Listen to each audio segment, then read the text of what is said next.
those folks as much as he can be.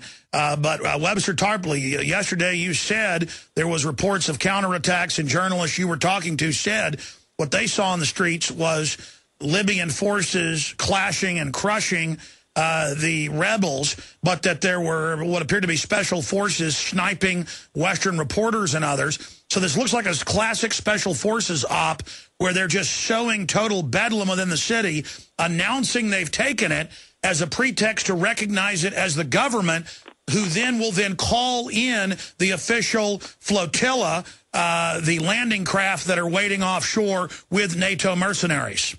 That's a very plausible scenario, Alex. Let me just point out the shock of the appearance of Saif al-Islam Gaddafi. That means, Saif means shield, so he's the shield of Islam. This is Gaddafi's principal son. He's probably the likely political successor to Gaddafi. You remember that all day yesterday we had been told that first one, then two, then three of Gaddafi's sons had been captured by these Al-Qaeda terrorists, and that already the International Criminal Court with the scoundrel Ocampo were demanding their extradition and all this stuff. This was all complete psychological warfare. So last night, in the middle of the night, at this Rixos Hotel, which is the base of the international press, Saif al-Islam Gaddafi shows up. He says, I was never captured. I'm here. I'm on a tour of our fighting fronts here. We're going to go all around Tripoli. He took some journalists with him. I don't know what the reports are after that. This was an absolute shock. You could tune to Al Jazeera and see these people gasping. They had egg all over their faces.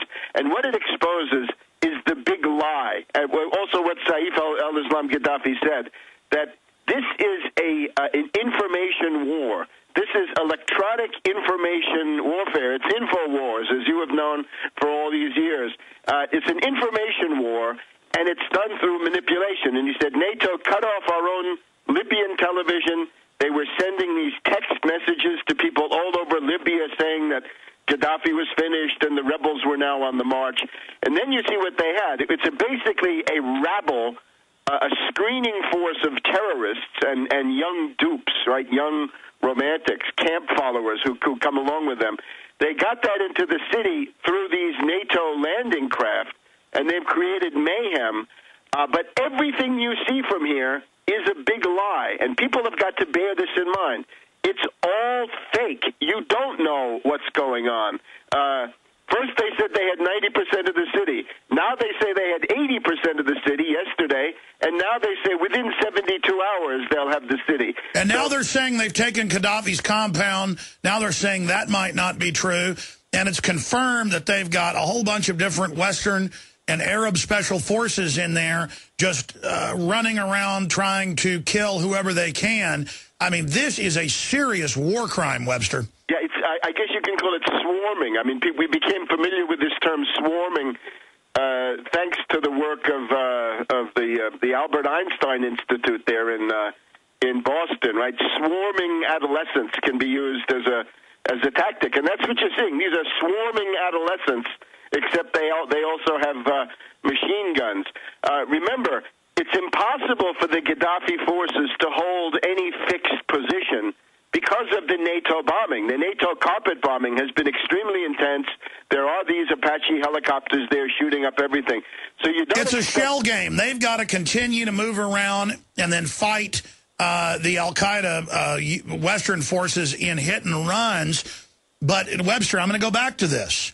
They are only days now from, quote, having the official government, Al-Qaeda, call for the larger NATO landing force to come in. And that's when you're going to really see the casualties mount, because there are going to be a lot of citizens with those millions of firearms that are really going to fight when they see an open foreign occupation, and the bloodbath is going to be intense. Do you agree with that analysis? I think that's a definite danger. We're also told that there's this Potemkin village. There's a fake Libyan town that's been built in Qatar, and they can stage a Hollywood-style massacre in such a place, and then say now it's enough. Gaddafi has gone too far. But I think stay there. Yeah, so stay there. Actually increasing. Yeah, babies and incubators coming up. We'll be right back. Okay, Webster, you've got the floor for this short 5-minute segment. What about the issue of the West being fully committed? Obama is announcing that we've had a victory in Libya, even though it's clearly not a victory, either way you slice it, and things are still ongoing. McCain says it's all over, even though it's not. Clearly a giant psyop. And now there's going to be a civil war there. It's going to take massive occupation. As you know, historically, Libya, they do not like being occupied. And so break down where you see this going.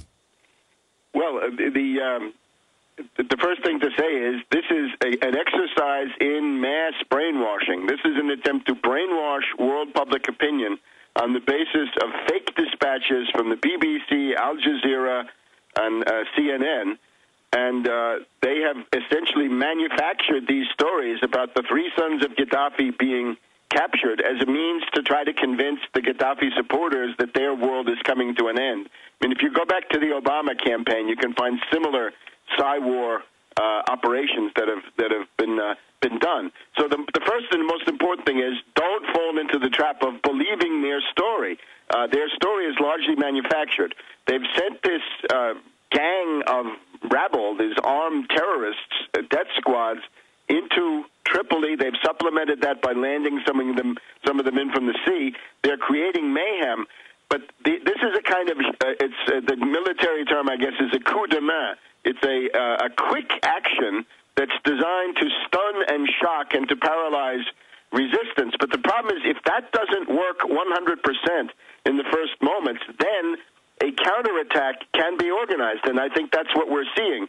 For students of the American Civil War, if you remember the Battle of Cedar Creek in October 1864 out here in the Shenandoah Valley, early Confederates were successful with a surprise attack on Sheridan's Union forces, and they drove the Union guys from the field. There was a rout of the Union, except then earliest Confederates were so hungry that they stopped and started to loot the camp, and I think you're seeing that here.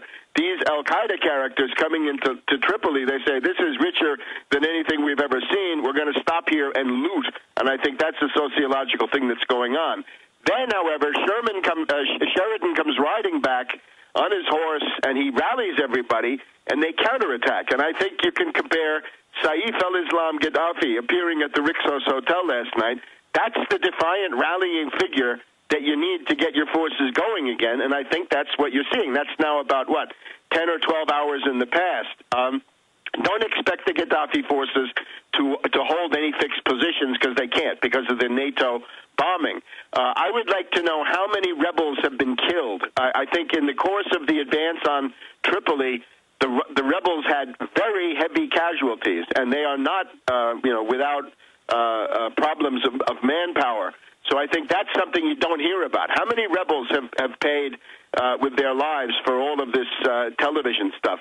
Think about other examples in history of where taking the capital of the supposed enemy turns out not to be what you wanted to do. I guess the most famous, Napoleon was allowed to take Moscow, and then he found that Moscow was a trap. Maybe these terrorists have taken Tripoli to some extent, and now they're finding that what they took was a trap.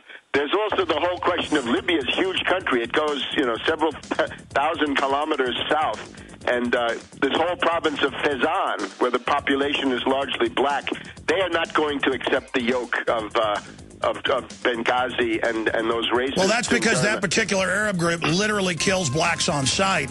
And so now this is Obama's little gift to Africa is going to be an attempted black genocide. Webster Griffin Tarpley, thank you so much. I'm Alex Jones. Stay with us.